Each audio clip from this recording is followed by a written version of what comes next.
आए देखते हैं साल्ट फॉर्मेशन क्या होता है। साल्ट फॉर्मेशन ये है कि साल्ट बनाते हैं हम ऑर्गेनिक कंपाउंड का, सिंपल प्रोटॉन या रिमूव कर देंगे या ऐड कर देंगे, यानी वो आयनाइज हो जाएगा। जब कोई प्रोटॉन रिमूव होगा तब भी आयोनाइज हो जाएगा वो ऑर्गेनिक कंपाउंड, और जब उसमें ऐड करेंगे तब भी वो प्रोटोनेटेड हो जाएगा, यानी कि आयोनाइज हो जाएगा। अब उसके बाद फिर उसके साथ काउंटर आयन जो है वो उसका रिएक्ट करा देंगे। जैसे मिसाल देता हूँ, एफिड्रीन हमारे पास, ये बेसिक इन नेचर है, इसकी पीएच क्या बेसिक है, बिटर टेस्ट होता है और वाटर के अंदर इनसोल्युबल है ये। तो हम क्या करते हैं, एफिड्रीन को प्रोटोनाइज करते हैं, मतलब एच इसके साथ लगा देते हैं।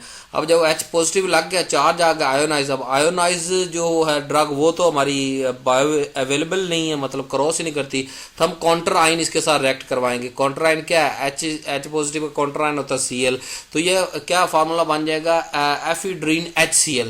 अब ये जो एफिड्रीन HCl है ना, इसका उतना बिटर टेस्ट नहीं है, इसकी वाटर के इनसॉल्युबिलिटी का जो इशू है वो बिल्कुल सॉल्व हो चुका है, बिकॉज इसका जो HCl इसके साथ मौजूद है, साल्ट बन गया इस ड्रग का। पहले सिर्फ एफिड्रीन थी, अब एफिड्रीन HCl बन गया, तो इसकी सोलबिलिटी का प्रॉब्लम इस मॉडिफिकेशन, मॉलिक्यूलर मॉडिफिकेशन की वजह से हमने कर लिया।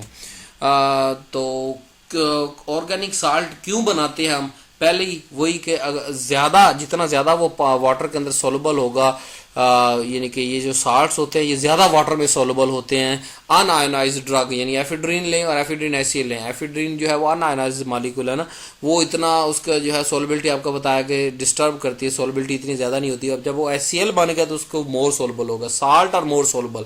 हम साल्ट बनाते हैं इसलिए क्योंकि ये वाटर में ज़्यादा सोलबल होते हैं, तो सोलबिलिटी इशू रिजॉल्व होता है। जब सोलबिलिटी इशू रिजॉल्व होगा तो फिर डिजोल्यूशन जो है वो अच्छी होगी, जब डिजोल्यूशन अच्छी होगी तो बायोअवेलेबिलिटी होगी, यानी कि ब्लड के अंदर ड्रग जा सकेगी। फिर इसके अंदर जो है वो साल्ट बनाने का एक मकसद और कि यील्ड और प्योरिटी इंप्रूव हो जाती है।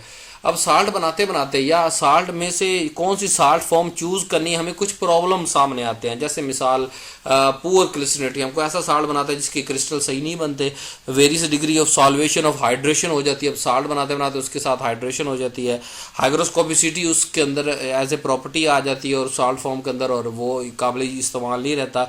बाज़ दफ़ा इंस्टेबिलिटी आती है अनफेवरेबल पीएच की वजह से क्रिस्टलाइन माइक्रो इन्वायरमेंट के अंदर।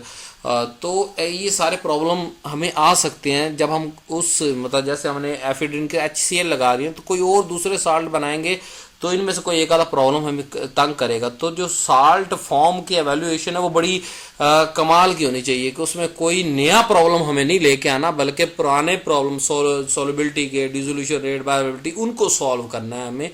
तो साल्ट स्क्रीनिंग बड़ी अच्छे से हमें करनी पड़ेगी। अब साल्ट के अंदर कॉमनली कौन से यूज़ होते हैं, कैटाइन की बात करें तो इसमें calcium, potassium, sodium, zinc. A9, अगर हमें साल्ट, एनाइन से साल्ट आयोनाइज करना फिर काउंटर रिएक्ट करवाना, तो एनाइन के अंदर हमारे पास हाइड्रोक्लोराइड है, ब्रोमाइड है, क्लोराइड है, आयोडाइड है, सिट्रेट है, मैलेट है। अब इसकी लिमिटेशन है एक साल्ट की, वो ये कि साल्ट सिर्फ उन मॉलिक्यूल का बन सकता है जिनके पास आयोनाइजेबल ग्रुप हो, यानी या तो वो हाइड्रोजन दे सकता हो या वो हाइड्रोजन ले सकता हो।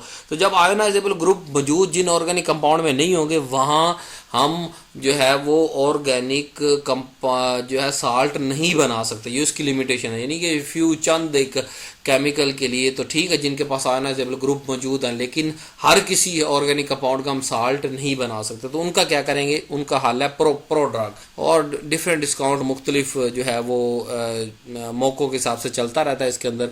तो जो चीज़ आपके घर के अंदर ज़्यादा इस्तेमाल हो रही है उसको आप बल्क प्रॉपर्टी में यहाँ से ख़रीद लें, और बल्क क्वांटिटी में आप यहाँ से ख़रीद लें और उसको इस्तेमाल करें।